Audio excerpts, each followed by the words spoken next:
अब यहाँ से जाने के बाद कोई अलग आइडिया में जाएगा, कोई गर्ल्स में जाएगा, सब अपने अपने तब्दील हो जाते हैं, अपने दोस्त वगैरह सब। तो इसी तरह यहाँ पर जो है जितने बैठे हुए ये तुम्हारे दोस्त हैं, साथ में हैं, इसके बाद में सब अलग अलग हो जाएंगे। अब यहाँ पर तुमने जो पढ़े इससे अच्छा पढ़ने की कोशिश करो, क्योंकि अब आगे जब तुम जाएंगे, आगे में जाएंगे तो इससे बड़ी बड़ी किताबें, मोटी मोटी किताबें भाई आज ये सब तुमको इस्तेमाल करना पड़ेगी। अब किताबें देखकर ही तुम जो है डर जाएंगे, लेकिन कुछ भी नहीं रहता, सिर्फ मेहनत करने वाले के लिए कुछ भी मुश्किल नहीं। पढ़ते रहना है, स्टडी करते नहीं, कुछ तो घर में 2 से 3 घंटा जो है पढ़ाई करने तो कुछ मुश्किल नहीं है।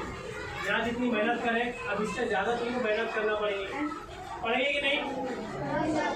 तो यहाँ से ज़्यादा तुम मेहनत करो, अपने सबसे पहले अपने वालिदैन का नाम रोशन होगा, फिर जहाँ से तुम पढ़ कर गए तुम्हारे टीचरों का नाम रोशन होगा, फिर आगे तुम जाएंगे तो तुमसे पूछेंगे यार ये किसका लड़का है या किसकी लड़की है, इतना अच्छा पढ़ी है ना। तो इसीलिए जैसा तुम पढ़ेंगे वैसे तुम्हारा नाम, तुम्हारे माँ बाप का नाम, तुम्हारे स्कूल का नाम, तुम्हारे टीचर का नाम रोशन होगा, समझ में आया? और सबसे अहम बात ये याद रखना, अपने टीचरों की इज्जत करना, क्योंकि माहौल के मुताबिक आज जो है जो टीचर अपने यहाँ के बच्चे तो बहुत अच्छे हैं, लेकिन जब दूसरे अभी तुम साथी में तुम दूसरी स्कूलों में जाकर देखो तो वहाँ के बच्चे ऐसे नहीं हैं।